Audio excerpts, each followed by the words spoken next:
Evangelho de Mateus, capítulo 25. E nós vamos ler do versículo 1 até o versículo 13. Esse texto vai ser não apenas nosso texto base, ele vai dar o tom da nossa reflexão, vai estabelecer o trilho aqui da nossa mensagem.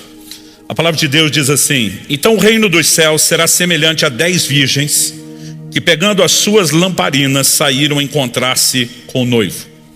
5 delas eram imprudentes e 5 prudentes. As imprudentes, ao pegar suas lâmpadas, não levaram óleo consigo, mas as prudentes, além das lamparinas, levaram óleo nas vasilhas. E como o noivo estava demorando, todas ficaram sonolentas e adormeceram. Mas à meia-noite ouviu-se um grito: eis o noivo, saiam ao encontro dele. Então todas aquelas virgens se levantaram e prepararam as suas lamparinas. E as imprudentes disseram às prudentes: deem a nós um pouco do óleo que vocês trouxeram, porque as nossas lamparinas estão se apagando. Mas as prudentes responderam: não, porque então vai faltar tanto para nós como para vocês. Vão aos que o vendem e comprem óleo para vocês. E saindo elas para comprar, chegou o noivo. E as que estavam preparadas entraram com ele para a festa do casamento. E fechou-se a porta. Se você puder, repita comigo a frase: e fechou-se a porta. Mais tarde chegaram as virgens imprudentes, dizendo: Senhor, abra a porta para nós. Mas o noivo respondeu: em verdade lhes digo que não as conheço. Portanto, vigiem, porque vocês não sabem o dia e nem a hora. Meu Deus, nós oramos no precioso e poderoso nome de Jesus, declarando não apenas nossa dependência no Senhor e na ação do Teu Espírito, o Espírito da verdade, como também pedindo que o nosso coração receba mais do que informação e orientação dos preceitos da Tua Palavra, tão importantes, tão necessários, ó Deus, à nossa razão, mas que o Senhor nos leve além disso. O Senhor nos leve a um lugar de percepção espiritual, de discernimento, de despertamento, que os nossos olhos se abram pela ação e a aplicação prática e poderosa do Senhor em cada um de nós. Nós queremos reconhecer, ó Deus, não apenas a importância, o poder de ação da Tua Palavra, mas a necessidade que temos de nos fazer vulneráveis a ela, e que isso tudo aconteça para a glória do Teu nome, cumprindo assim o Teu propósito. Nós oramos em nome de Jesus. Amém. Bom, o assunto que eu quero compartilhar com vocês hoje, ele não é algo que possa ser classificado secundário, de menor importância. Ele é um dos tópicos centrais da revelação bíblica, da doutrina bíblica, né? O Senhor Jesus, que ensinou e falou muito por meio de parábolas, nessa parábola, ao usar a alegoria do noivo, da sua ausência, do seu retorno, falava a respeito de si mesmo e daquela temática que nós podemos dizer não só importante, mas que é o desfecho da grande obra da redenção, que é a vinda, o retorno de nosso Senhor Jesus. Ao olhar para esse texto, a minha primeira pergunta e questionamento prático é: quais verdades Jesus queria deixar claro para mim e para você através dessa parábola? Evidentemente, a palavra de Deus é rica, é profunda, né? E às vezes você pode pegar detalhes e gastar tempo cavando, mas em linhas gerais, eu vejo Jesus enfatizando pelo menos 3 coisas que eu quero dar atenção aqui. Primeiro é a mensagem bíblica, recorrente, enfática, importantíssima, de que Cristo, o noivo prefigurado nessa alegoria, voltará. Segunda mensagem: seus discípulos devem viver em prontidão para esse momento.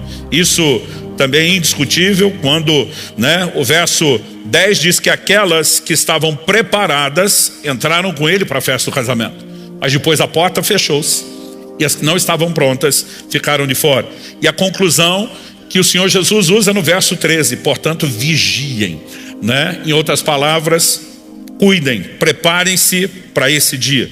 Terceiro e último lugar, a negligência quanto a esse cuidado, vigilância proposto por Jesus, não apenas terá sérias consequências, mas é apresentada por nosso Senhor quando fala de uma porta fechada como sendo irreversível. Então eu quero, né, construir o trilho dessa mensagem, que não apenas nos lembra do retorno de Jesus, da importância de preparação, mas da consequência de que ninguém brinque com isso, que no final será a porta fechada. Eu vou usar essa expressão que repetimos: fechou-se a porta, como tema da minha mensagem hoje.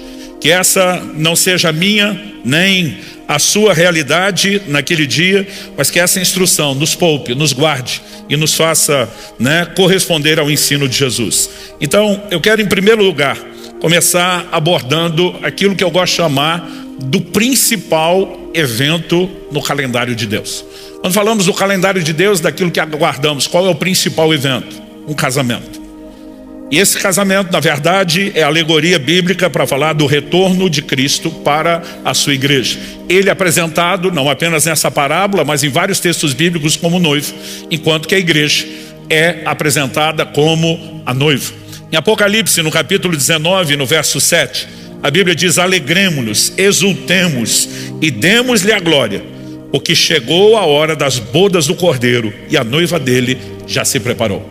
Nós estamos entrando na reta do desfecho do livro do Apocalipse, o desfecho da redenção, e quando o Senhor Jesus está na iminência do seu regresso, a notícia é dada. As bodas, a palavra boda significa casamento, festa de casamento, As bodas do Cordeiro, do casamento de Cristo chegou, e a sua noiva já se preparou. A Bíblia também não daria notícia de uma noiva preparada se a preparação não fosse importante, não fosse um requisito.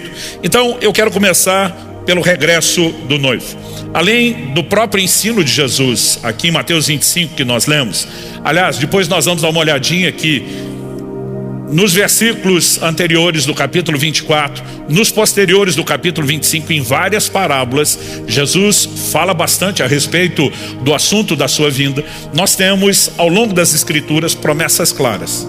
A primeira delas que eu quero citar, dos lábios do próprio Jesus. João capítulo 14, versículo 2 e 3. Ele diz: na casa de meu pai há muitas moradas. Se não fosse assim, eu já lhes teria dito, pois vou preparar um lugar para vocês. E quando eu for e preparar um lugar, voltarei e os receberei para mim mesmo, para que onde eu estou, vocês estejam também. Então o Senhor Jesus está dizendo: eu me ausentarei em favor dos seus próprios interesses, para preparar o lugar e a morada de vocês. Mas da mesma forma como vou, eu volto buscá-los, para que onde eu esteja, vocês também estejam. No verso 18 de João 14, ele afirma: não deixarei que fiquem órfãos, voltarei para junto de vocês. Essa promessa nos foi feita pelo próprio Cristo. Aliás, em Lucas no capítulo 12, no verso 27, Jesus diz: então verão o Filho do Homem vindo numa nuvem com poder e grande glória. Como eu disse, Jesus falou muito a respeito do assunto do seu retorno. Reafirmou várias vezes a sua promessa de que retornaria. Em Atos, no capítulo 1, dos versículos 9 a 11, nós temos um momento onde Nosso Senhor, já ressuscitado, depois de aparecer por 40 dias, após sua ressurreição aos discípulos, calibrando a mensagem do reino de Deus, agora é assunto aos céus, elevado diante de seus olhos. E a Bíblia descreve esse momento exatamente assim. Atos 1, de 9 a 11. Depois de ter dito isso, Jesus foi elevado às alturas à vista deles, e uma nuvem o encobriu dos seus olhos. Estando eles com os olhos fixos no céu, enquanto Jesus subia, eis que 2 homens vestidos de branco se puseram ao lado deles e lhes disseram: homens da Galileia, por que vocês estão olhando para as alturas? Esse Jesus, que foi levado do meio de vocês para o céu, virá do modo como vocês o viram subir. No momento em que Nosso Senhor parte, a primeira mensagem clara, anjos aparecem ao lado deles, dizem: por que é que vocês estão olhando para o céu dessa forma? Eles simplesmente reafirmam tudo aquilo que Jesus vinha dizendo: da mesma forma como vocês o viram ir, ele voltará. Aliás, quando a Bíblia diz da mesma forma, eu lembro quando garoto, meu pai ensinava essas coisas para a gente em casa, usando a linguagem do videocassete da época, quando a gente rebobinava a fita. Vocês lembram disso? Meu pai dizia: olha, imagina que você tocou o play, Jesus está subindo, uma nuvem o encobriu, a volta será como passar a cena ao contrário. Nós vimos Jesus declarando que ele vem com as nuvens. Da mesma forma como ele foi encoberto nas nuvens aparecerá. Nesse dia, em Atos capítulo 1, a Bíblia diz que eles estavam no Monte das Oliveiras. Esse foi o lugar de onde Jesus foi elevado aos céus. Zacarias capítulo 14, falando do dia da vinda gloriosa de Cristo, do dia do Senhor, diz: naquele dia os seus pés estarão no monte das Oliveiras. Do lugar de onde ele sai, é exatamente o lugar onde ele volta. A mesma cena se manifestará. E nós temos isso como promessa que é repetida nas Escrituras. Os apóstolos também falaram a respeito do assunto. Paulo, escrevendo aos Tessalonicenses, diz em 1 Tessalonicenses 4, de 15 a 18: e pela palavra do Senhor lhes declaramos o seguinte: nós, os vivos, que ficamos até a vinda do Senhor, de modo nenhum precederemos os que dormem. Porque o Senhor mesmo, dada a sua palavra de ordem, ouvida a voz do arcanjo, ressoada a trombeta de Deus, descerá dos céus, e os mortos em Cristo ressuscitarão primeiro. Depois nós, os vivos, os que ficarmos, seremos arrebatados juntamente com eles entre nuvens, para o encontro com o Senhor nos ares, e assim estaremos para sempre com o Senhor. O verso 18 diz, portanto, consolem uns aos outros com essas palavras. Isso era parte de uma orientação muito prática do estilo de vida cristã desde o início da história da igreja. Quando era garoto, eu me lembro, em especial a década de 80 até o início de 90, a igreja daquela época falava muito mais sobre a temática da vinda de Jesus, pregava, cantava sobre esses assuntos muito mais do que fazemos hoje.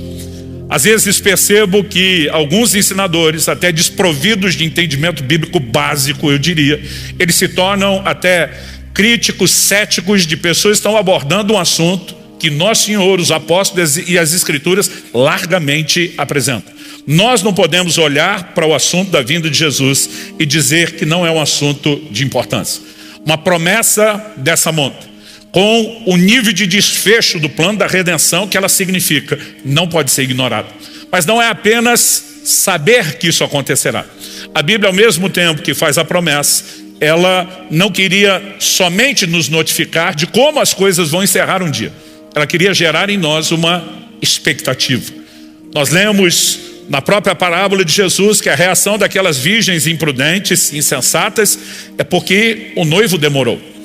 Em alguns momentos, Jesus sinaliza nas suas parábolas que sua vinda não seria tão rápida. Mas mesmo assim, desde a primeira geração de crentes, cada um deles foi instruído a viver na iminência do regresso do Senhor a qualquer momento. E há uma razão para que, mesmo não tendo planejado voltar tão depressa, o Senhor quis que cada geração alimentasse essa expectativa. Nós precisamos viver, nessa expectativa, no aguardo, na esperança do retorno de Cristo. Em Filipenses, no capítulo 3, versos 20 e 21, o apóstolo Paulo diz: nossa pátria está nos céus, de onde aguardamos um Salvador. Essa expressão, de onde aguardamos, ele diz, nós estamos de olho naquele que dos céus, assim como para lá foi, voltará. De onde aguardamos o Salvador, o Senhor Jesus Cristo, o qual transformará o nosso corpo de humilhação para ser igual ao corpo da sua glória, segundo a eficácia do poder que ele tem de até subordinar a si todas as coisas. Por ocasião da vinda de Jesus, a Bíblia diz, não apenas os que morreram em Cristo ressuscitarão, mas os que estiverem vivos nessa ocasião serão transformados. Passarão pelo processo que na teologia nós definimos como glorificação do corpo, a transformação final. Porque, como dissemos, o advento da vinda de Jesus é o desfecho de toda a obra da redenção. E quando Paulo diz, nossa pátria está no céu, de onde aguardamos, isso fala da atitude que eu e você devemos ter diante da promessa, a expectativa do seu retorno.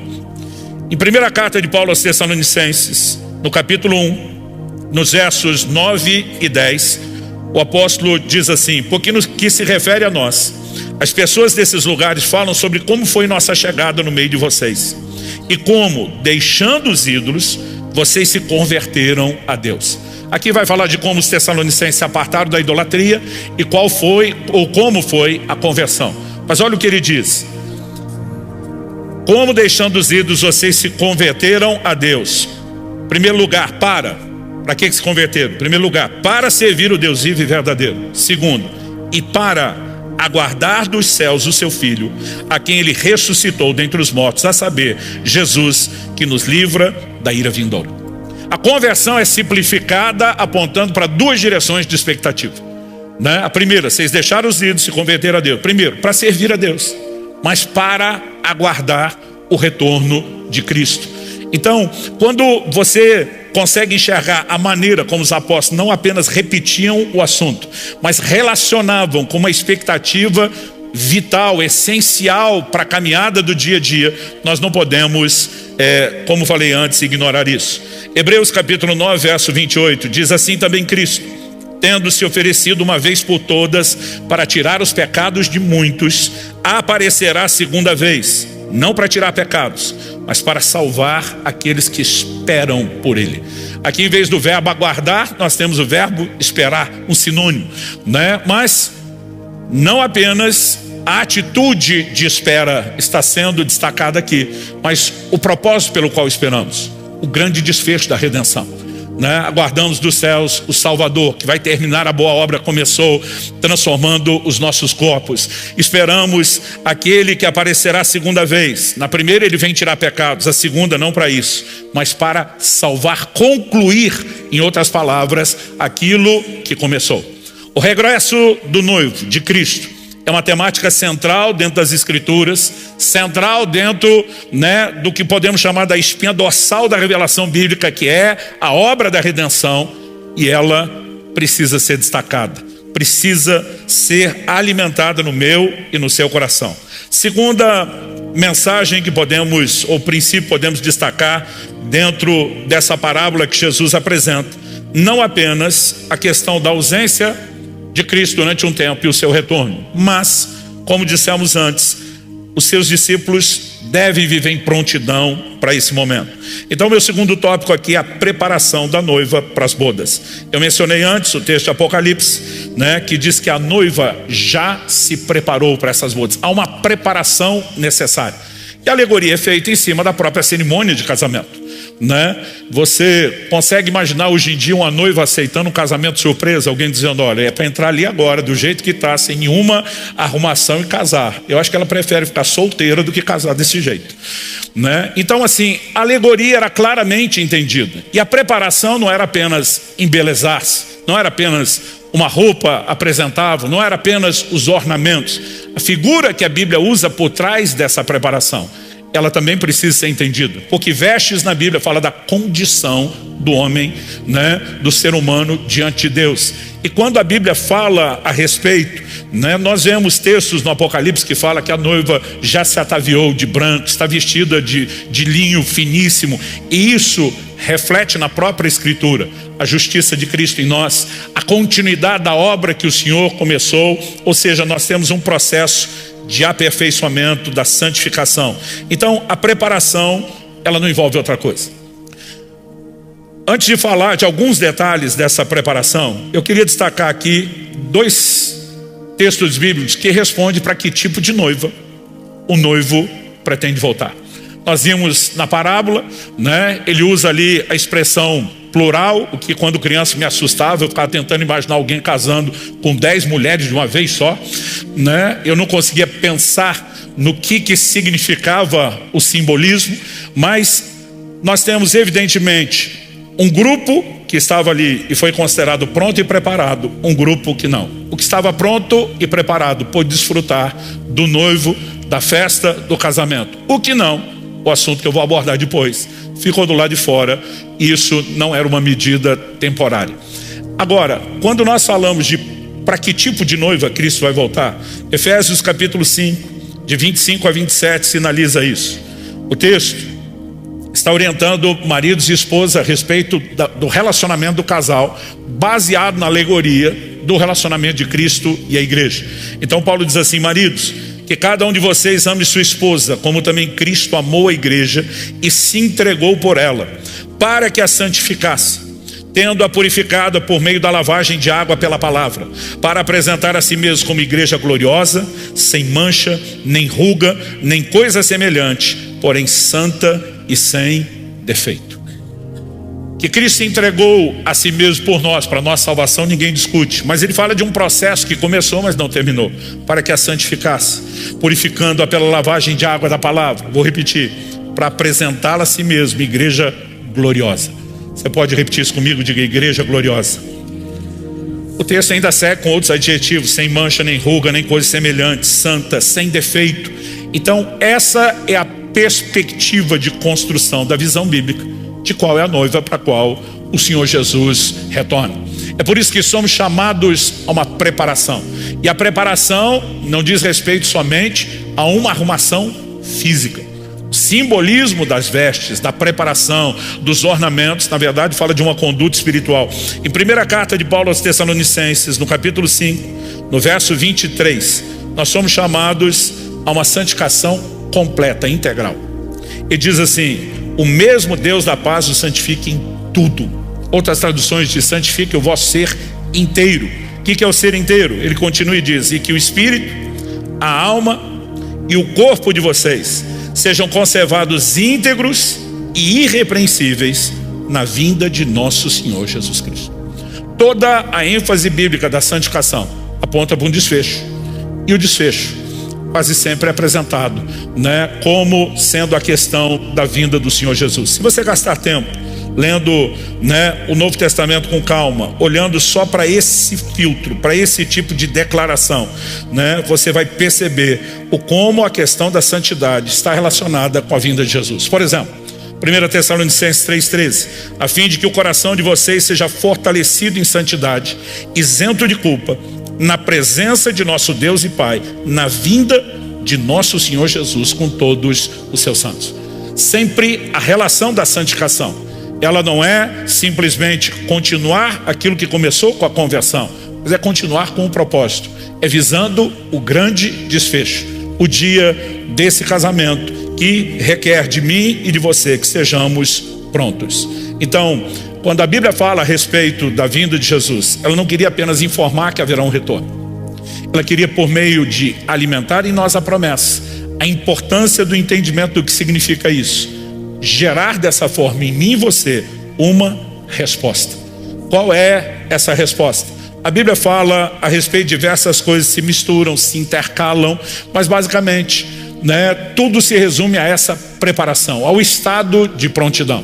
Várias vezes, por exemplo, a ênfase bíblica recai na palavra vigilância, atenção. Então, em Lucas, no capítulo 21, dos versos 34 a 36, Jesus diz assim: tenham cuidado para não acontecer que o coração de vocês fique sobrecarregado com as consequências da orgia, da embriaguez, das preocupações desse mundo, e para que aquele dia não venha sobre vocês repentinamente como uma armadilha, pois sobrevirá a todos os que vivem sobre a face da terra. Portanto, vigiem o tempo todo orando, para que vocês possam escapar de todas essas coisas que têm que acontecer e para que possam estar em pé na presença do Filho do Homem. A orientação de Jesus é claro: tenham cuidado, vigiem o tempo todo orando. Essa vigilância é um estado de atenção.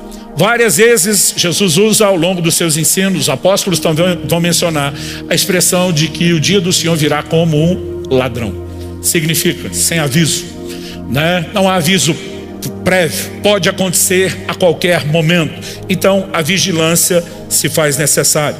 Segundo aspecto, que é o motivo dessa vigilância que nós já apresentamos, é sempre a ideia e o conceito de santificação. Prestar atenção na maneira como nós vivemos. Aliás, o que nós lemos em Lucas 21 fala exatamente do cuidado de não se distrair com as questões relacionadas ou preocupações da vida ou empolgações e deleites da carne que nos façam tirar os olhos do foco, do alvo para o qual eu e você devemos nos mover. Mas Paulo, escrevendo aos Romanos, ele diz no capítulo 13, e eu quero ler com vocês do verso 11 até o 14: digo isso a vocês que conhecem o tempo. Já é hora de despertarmos do sono, porque a nossa salvação está agora mais perto do que quando no princípio cremos. Isso pressupõe que Paulo está falando com gente que já tem um tempo de caminhada cristã. Ele está dizendo: gente, quanto mais o tempo passa, mais próximo nós estamos do retorno do Senhor. Mas ele não apenas usa essa expressão, ele diz a nossa salvação, porque, como dissemos, esse é o grande desfecho, está agora mais perto do que quando no princípio cremos. Agora, a linguagem que ele usa: vai alta a noite e o dia vem chegando. Que dia é esse? O dia do retorno de Cristo. Deixemos, pois, as obras das trevas e revistamo-nos das armas da luz. Vivamos dignamente, como em pleno dia, não em orgias e bebedeiras, não em imoralidades e libertinagem, não em discórdias e ciúmes, mas revistam-se do Senhor Jesus Cristo e não façam nada que venha satisfazer os desejos da carne. Esse é o padrão de conduta para o qual eu e você somos chamados. Responder a um processo de transformação. Não é instantâneo, ele é gradual, ele é progressivo. A Bíblia diz que somos transformados de glória em glória, né, na imagem do Senhor Jesus pelo Espírito Santo. Mas isso não é algo unilateral que dependa só de Deus. Há uma resposta necessária da minha parte, da sua parte, de cada um de nós. Tanto que ele diz, revistam-se do Senhor Jesus. Não façam nada que venha satisfazer os desejos da carne. Posicionem-se. Então, toda essa ideia de vigilância em relação ao pecado, em relação àquilo que nos distrai, em relação àquilo que nos desconecta do Senhor. Uma ideia que também é usada nas Escrituras algumas vezes, tem a ver com guardar as vestes. Apocalipse capítulo 19, capítulo 16, diz no verso 15, palavras do próprio Jesus, eis que venho como vem o ladrão. Bem-aventurado aquele que vigia e guarda as suas vestes, para que não ande nu e não se veja a sua vergonha. Vestes na Bíblia, desde Gênesis, quando o homem peca e percebe sua nudez, até Apocalipse, que fala daqueles que lavam suas vestes no sangue do Cordeiro. Vestes falam da condição do homem diante de Deus. E aqui claramente o Senhor está dizendo, guarda as suas vestes, o estado da sua vida espiritual, para que você não venha ser encontrado nu, para que a sua vergonha não seja exposta. Olhando para as Escrituras, é evidente, se espera da noiva nada menos do que preparação. A preparação não é meramente a vigilância, estou de olho para ver se ele vem. É o reconhecimento de que porque ele vem a qualquer momento, eu não posso, à semelhança daquelas 5 virgens insensatas, tentar deixar me preparar para a última hora. Isso é muito arriscado. Na verdade, não só é arriscado, sabota toda a ideia e o conceito do relacionamento que eu e você deveríamos ter com o Senhor, da própria ideia do conceito do desenvolvimento e salvação. Mas a mesma Bíblia que promete o regresso do noivo, insiste na preparação da noiva para as bodas. Agora, terceiro tópico e o último a ser abordado, uma pergunta onde eu quero gastar um pouquinho mais de tempo. Quem ficará de fora? Porque nós vimos que 5 virgens prudentes entraram, mas as 5 imprudentes, ou dependendo da versão chamada insensatas, não entraram. A Bíblia diz, fechou-se a porta. E depois, quando elas vêm bater implorando para que abra, não há uma nova oportunidade. Pelo contrário, há uma declaração, eu não vos conheço. O que significa que quem perder essa oportunidade não terá segunda chance. Isso não é em nada diferente daquilo que a Bíblia já ensina quando fala a respeito da preparação, por exemplo, para o dia da morte. Nós somos parte de uma geração que, porque permanece viva, estamos aguardando a vinda do Senhor. Antes de nós, há inúmeras gerações de pessoas que viveram na iminência do regresso do Senhor, não tiveram o encontro tão esperado com Ele, mas em algum momento, antes do Senhor vir, eles é que foram. E a verdade é que eu e você temos que viver em estado de prontidão, porque em algum momento nós vamos encontrar o Senhor. Não sabemos se conosco indo ou com Ele vindo, mas esse encontro em algum momento acontecerá. E não importa se pelo dia da morte ou pelo dia do retorno de Cristo, ninguém sabe quando isso acontece. Seria insensato alguém dizer, lá pelos 80 e tantos anos de idade, eu vou cuidar da minha vida espiritual, porque pode ser que nesse momento eu vá partir para o encontro com Cristo. E pode ser que você vá bem mais cedo e totalmente despreparado. Então nenhum de nós deixaria isso para o último momento. Quando nós falamos do assunto da vinda de Jesus, não é em nada diferente. Só que ao longo da história da igreja, nós temos percebido a tentativa de falsos mestres, né, de criar subterfúgios, escapes. Então, criou-se uma doutrina que não está na Bíblia, que foi sustentada pela igreja romana durante muito tempo, do tal do purgatório. Ou seja, se alguém não preparou para a morte, vai resolver o problema depois, para conseguir entrar na glória pela repescagem. E quando você olha para a Escritura, não há absolutamente nada que sustente uma segunda oportunidade. Nenhum texto, nenhum ensino, nenhuma declaração. Não há nada que sustente isso, como há inúmeras afirmações contrárias. Mas de alguma forma a igreja, depois da reforma protestante, parou de tocar no assunto do purgatório. Voltamos a dizer só a escritura, vamos ficar no que a Bíblia diz. Mas recentemente inventaram uma espécie de um novo purgatório para quem perder a vinda de Jesus. Então, entre muitas coisas que envolvem esse movimento, nós tivemos, anos atrás, uma produção de livros que se tornaram best-sellers, tanto nos Estados Unidos como a partir de lá para o mundo, viraram um filme que envolve a série do Deixados para Trás. E há uma mensagem perigosíssima por trás disso. Porque basicamente a coisa está insinuando que se você não se preparar, tem um jeito de consertar, é só sofrer para resolver depois no sofrimento. E eu quero te dizer que as coisas não são exatamente da forma como estão dizendo. Tem pessoas dizendo, está tudo bem, você perdeu o arrebatamento, você dá um jeito de resolver depois de outra forma, e a Bíblia não sinaliza isso. A Bíblia diz para aquelas que não estavam prontas, a porta fechou, e depois a porta não se abrirá. Isso é aspecto inegociável dentro da doutrina cristã, e a gente precisa entender isso. Para entender melhor o que Jesus está ensinando aqui em Mateus 25, para mim, a própria menção da porta fechada, e foi por isso que eu tomei isso como tema da mensagem hoje, para que não haja dúvidas a respeito da seriedade do assunto, né? Para quem não estiver pronto e preparado.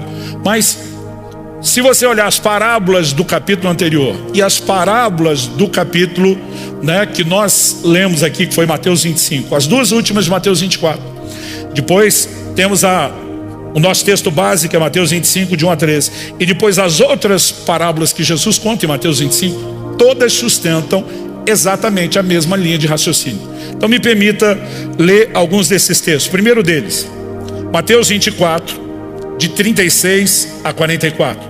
Jesus falando sobre o dia da sua vinda, ele diz: mas a respeito daquele dia e hora ninguém sabe, nem os anjos dos céus, nem o Filho, senão o Pai. Pois assim como foi nos dias de Noé, assim será também a vinda do Filho do Homem. Pois assim como nos dias anteriores ao dilúvio, comiam, bebiam, casavam, davam-se em casamento, até o dia em que Noé entrou na arca e não o perceberam, até que veio o dilúvio e levou a todos, assim será também a vinda do Filho do Homem. E assim como não houve segunda oportunidade na época de Noé, não haverá segunda oportunidade no exemplo e alegoria que Jesus está propondo sobre a sua vinda. Ele continua e diz assim: então 2 estarão no campo, um será levado, o outro será deixado. 2 mulheres estarão trabalhando no moinho, uma será levada, a outra será deixada. Portanto vigiem, porque vocês não sabem em que dia virá o Senhor de vocês. Porém considerem isso: se o pai de família soubesse a que hora viria o ladrão, vigiaria, não deixaria que sua casa fosse arrombada. Por isso, estejam também vocês preparados, porque o Filho do Homem virá a hora em que vocês menos esperam. Se você puder, por gentileza, repita isso comigo, diga: por isso, estejam também vocês preparados, porque o Filho do Homem virá a hora em que vocês menos esperam. Agora me ajuda a entender isso. O tempo todo Jesus disse: vigia, vigia, se prepara. Aí a gente diz: mas se não vigiar, nós damos um jeito. Não foi isso que ele disse. O exemplo é claro, apresentado por ele, que não haverá jeitinho. Vamos continuar. Agora, Mateus 24, 45 a 51. Outra parábola. Quem é, pois, o servo fiel e prudente, a quem o Senhor deixou encarregado dos demais servos para lhes dar o sustento a seu tempo?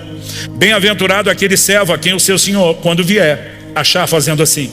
Em verdade lhes digo que lhe confiará todos os seus bens. Mas o que acontecerá se aquele servo, sendo mau, disser consigo mesmo: meu Senhor demora para vir, e começar a espancar seus companheiros, a comer e beber com os bêbados? Virá o Senhor daquele servo em dia em que não espera, em hora que não sabe, irá aplicar-lhe um castigo severo, condenando-o com os hipócritas. Ali haverá choro e ranger de dentes. Tem espaço de segunda oportunidade para você aqui? Não. Choro e ranger de dentes apontam para um único lugar: condenação eterna do inferno, para esse servo mau. Depois da parábola que nós lemos, de Mateus 25, 1 a 13, nós temos, e eu não vou ler as próximas 2 parábolas inteiras, porque são textos maiores. Nós temos a parábola dos talentos e temos também o chamado julgamento das nações. Na parábola dos talentos, cuja prestação de contas acontece no regresso do rei para os seus servos, o servo infiel teve qual destino? Mateus 25, 30 diz: quanto ao servo inútil, lancem-no para fora nas trevas, ali haverá choro e ranger de dentes. Terminou bem para você, para mim não.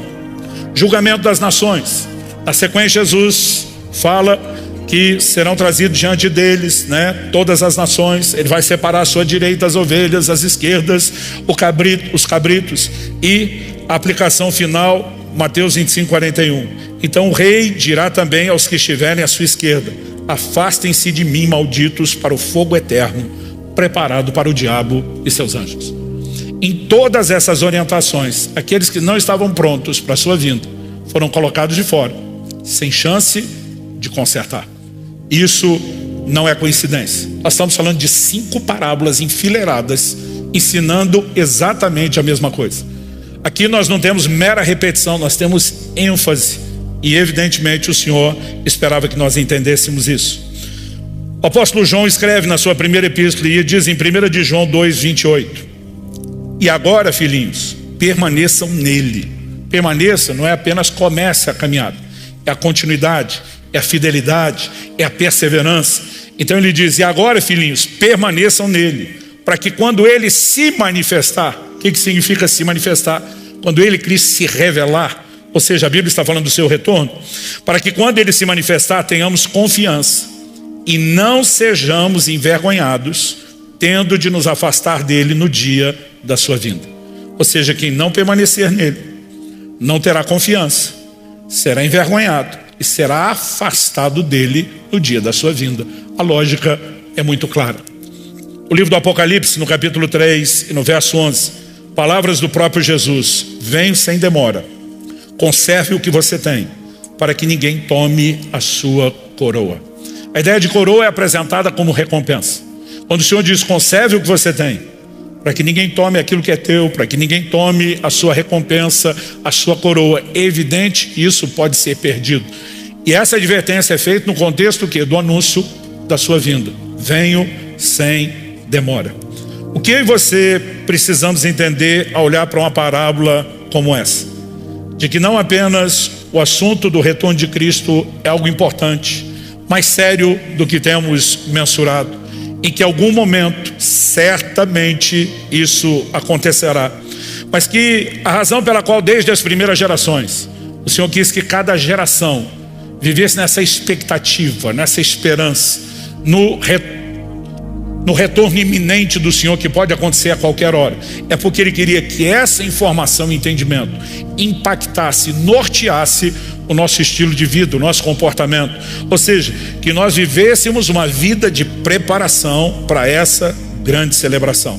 Mas que todos aqueles que negligenciarem o cuidado fiquem claramente advertidos de que as consequências serão sérias e serão irrevogáveis.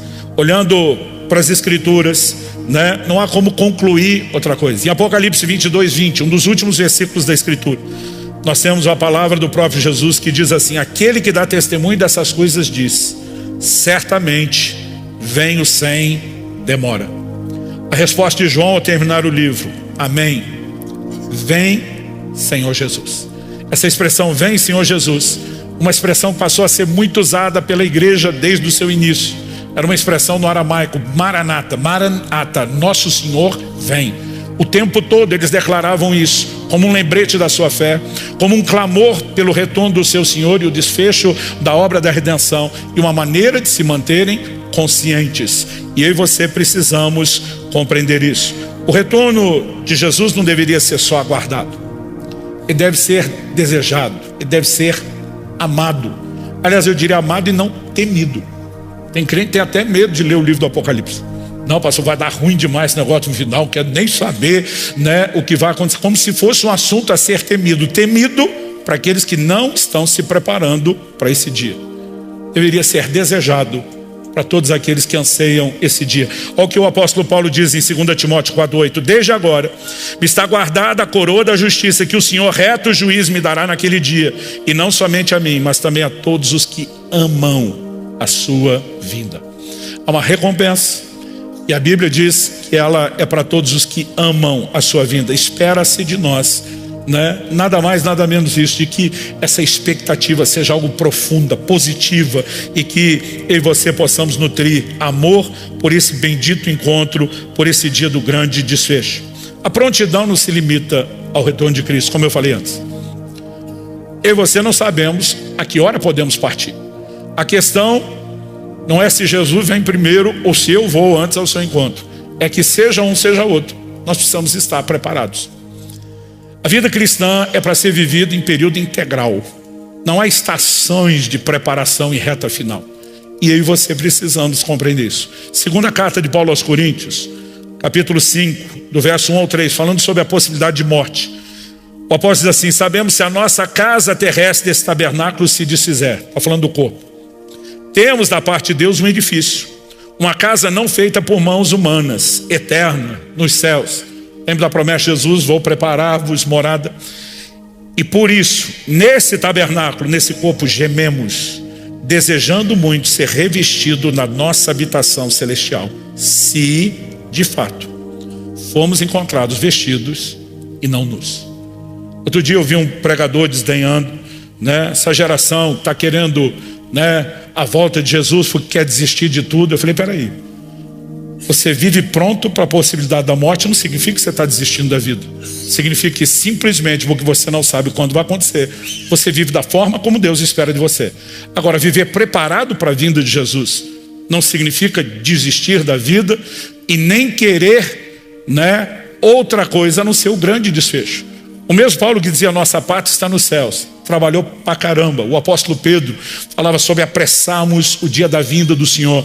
Quando eu e você nos mobilizamos, evangelizando, cumprindo a comissão, nós estamos cooperando com o avanço. Não significa que desistimos disso. Não significa que estamos sabotando a missão. Significa que estamos enxergando o seu grande propósito, o seu grande desfecho. E as pessoas acabam usando esse sofisma, esse raciocínio falso, como uma dissuasão. Ah, não preocupe com isso. A verdade que eu digo às pessoas: você não precisa se preocupar com a cronologia dos eventos escatológicos. As pessoas ficam discutindo, né? O arrebatamento é antes, depois da tribulação. Eu falo: meu amigo, o mais importante é você saber que acontece e está pronto. Pronto para o que der e vier. Essa é a essência da mensagem. E aí a gente fica discutindo o que é periférico em vez de estar praticando o que é essencial. Se eu e você estivermos prontos, é basicamente aquilo que se espera de nós. E eu termino você com um lembrete. Marcos capítulo 13, de 33 a 37, palavras de Jesus: estejam de sobreaviso e vigiem, porque vocês não sabem quando será o tempo. Um dia desse eu vi alguém falando: não, certeza que Jesus não volta na nossa geração. Falei: Jesus diz: esse dia e hora ninguém sabe. Vocês não sabem o tempo, mas você sabe. Parabéns para você. Incrível as desculpas que as pessoas inventam para justificar a falta de preparação, né? Jesus diz: sejam de sobreaviso, vigiem, porque vocês não sabem quando será o tempo. É como um homem que, ausentando-se do país, deixa sua casa, dá autoridade aos seus servos, a cada um a sua obrigação, e ao porteiro ordena que vigie. Portanto, vigiem, porque vocês não sabem quando virá o dono da casa, se à tarde, se à meia-noite, se ao cantar do galo, se pela manhã, para que, vindo ele inesperadamente, não encontre vocês dormindo. O que, porém, digo a vocês, digo a todos: vigiem. Vamos ficar em pé. O foco da mensagem é claro e eu quero repetir: prepare-se para a vinda de Jesus, ou fique de fora quando esse dia chegar. Nós não podemos tratar disso de forma leviana. Pai, nós oramos e pedimos mais uma vez: o Teu Espírito trabalhe em nós, não apenas a capacidade de entender a doutrina, mas de sermos despertados para um nível de consciência, de correspondermos com o Senhor naquilo que se requer de cada um de nós. Eu oro que nesta manhã o Senhor possa, além de trazer clareza doutrinária, que o Senhor possa despertar o coração de cada um de nós, que possamos viver como se espera de nós, em vigilância, em preparação, não apenas aguardando e esperando, mas amando o bendito dia do seu glorioso retorno, desse grande desfecho da obra redentora. Nós oramos que essa seja, ó Deus, uma oportunidade de aprofundarmos consciência espiritual, de entrarmos num lugar de despertamento e conserto ainda maior, e que o Senhor, pelo Teu Espírito, nos guie nesse processo. Que possamos sair daqui com mais do que um alerta ou advertência, que possamos sair desse lugar amparados por uma nova consciência espiritual. É a nossa oração em nome de Jesus. Se você crê, concorde, diga amém. Você recebe essa palavra, diga: eu recebo em nome de Jesus.